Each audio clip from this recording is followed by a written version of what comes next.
Episode 5, Echoes of Home. Wallamu's trek out of the cradle of the sun was arduous but invigorating. The air, still crisp and clean, carried the sweet scent of blossoming flowers, a stark contrast to the stale, oppressive atmosphere he'd encountered just days earlier.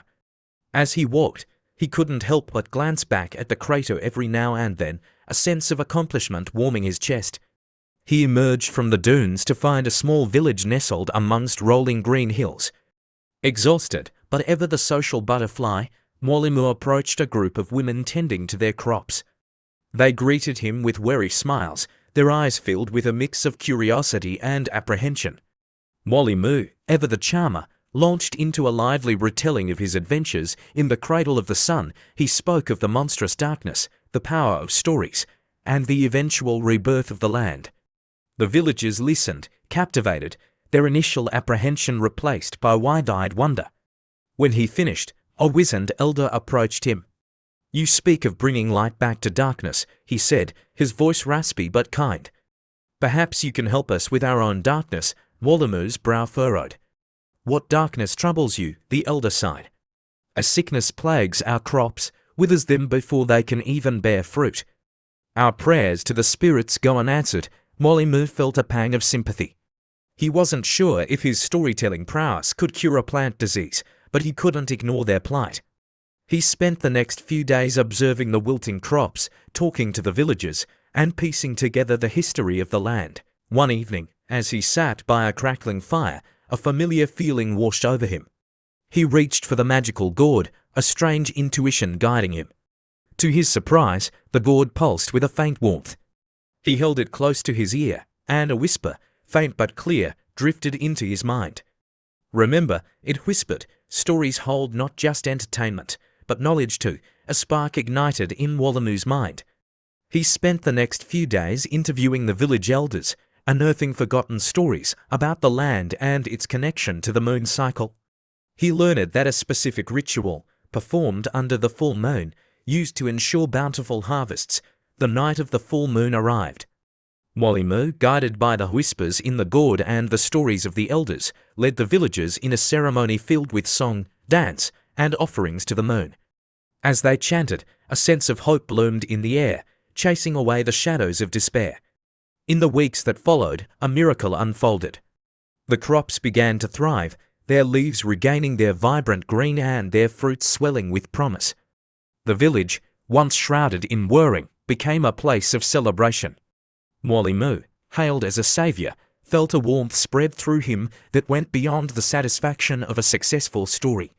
He knew, however, that his journey couldn't end here.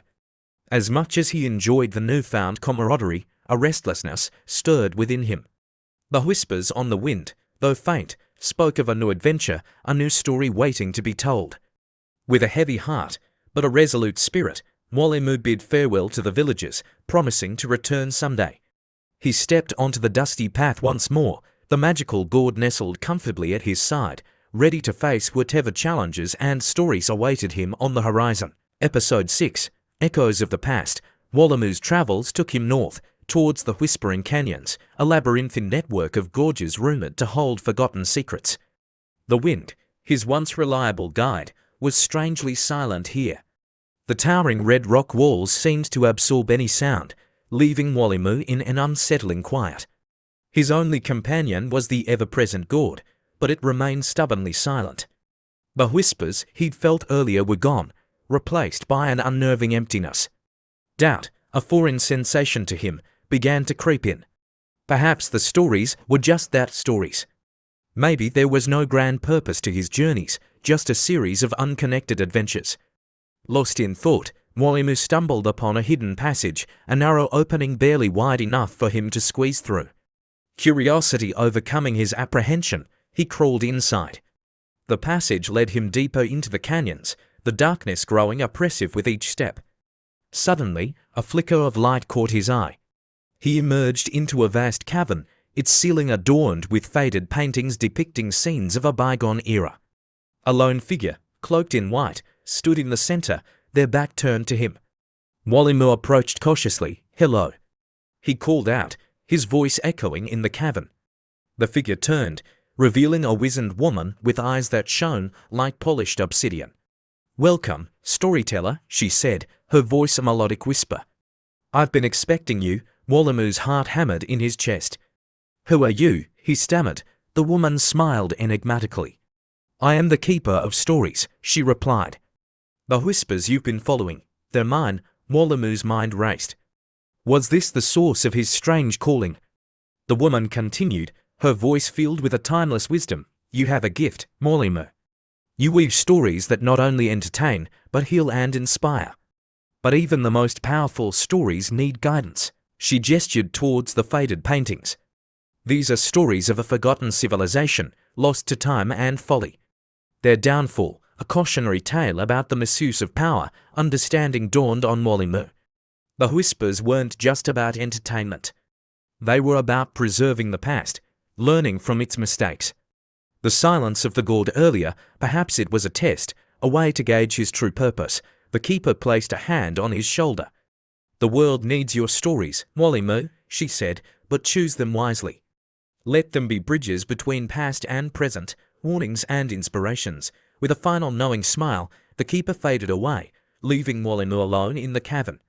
The silence, once unnerving, now felt pregnant with possibility. He wasn't just a storyteller, he was a guardian of history, a weaver of wisdom. Emboldened by his newfound purpose, Wallamu traced the faded paintings on the cavern walls. He would learn the stories of the lost civilization, understand their triumphs and failures, and share them with the world. The whispers on the wind might be silent for now, but Wallamu knew his journey had just begun, a new chapter filled with the echoes of the past. Episode 7, Symphony of Unity. Wallamu emerged from the whispering canyons a changed man. The weight of the forgotten civilization's story pressed upon him, a responsibility he embraced with newfound determination. He spent weeks deciphering the faded paintings, piecing together a narrative of a once great society that crumbled due to internal discord. Their downfall, he learned, stemmed from a fracturing of their connection to the land and each other. Different tribes, each with their own strengths and traditions, became consumed by competition and mistrust. They neglected the delicate balance of their ecosystem, leading to environmental devastation and ultimately their demise. Armed with this knowledge, Wallamu set his sights on a bustling port city called Omoni, a place known for its vibrant trade and diverse cultures. However, beneath the surface harmony, Wallamu sensed a simmering tension. Whispers of discontent reached his ears, accusations of unfair trade practices, growing resentment between ethnicities. He decided to use his storytelling not as a warning, but as a bridge.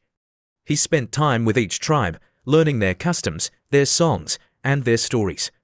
He saw not differences, but the symphony of a united Omoni. One moonlit night, Wallamu gathered the city's inhabitants in the central marketplace. Under the watchful gaze of a silver moon, he began his performance. He didn't speak words, but wove a story using sounds and movements, the rhythmic pounding of a desert drum, the mournful wail of a mountain flute, the playful melody of a coastal xylophone. Each sound represented a different tribe, each movement a fragment of their unique story. As the performance progressed, the initial confusion gave way to a sense of recognition. People began to tap their feet in rhythm, hum along to unfamiliar melodies. Omoni's symphony, once fragmented, began to coalesce. By the end of the performance, the marketplace was filled with cheers and applause. Strangers embraced, laughter filled the air. Wallamu had reminded them of their shared heritage, the invisible threads that bound them together. The next day, the city council announced a new trade agreement based on fairness and cooperation. Cultural exchanges were planned, and a grand festival celebrating Omoni's diversity was announced. Wallamu, his heart filled with satisfaction, knew his work was done. He bid farewell to the city, the echoes of his performance still lingering in the air. The god, silent for so long, finally let out a soft chime, a melody that sounded suspiciously like a word of thanks. Wallamu smiled. The whispers on the wind might be fickle, but the impact of his stories, that much he knew, would continue to resonate long after he moved on. As he walked towards the horizon, a new melody formed in his mind, a story waiting to be told, a new adventure beckoning him forth. The world was his stage, and Molly Mo, the weaver of tales, was ready to keep the music playing.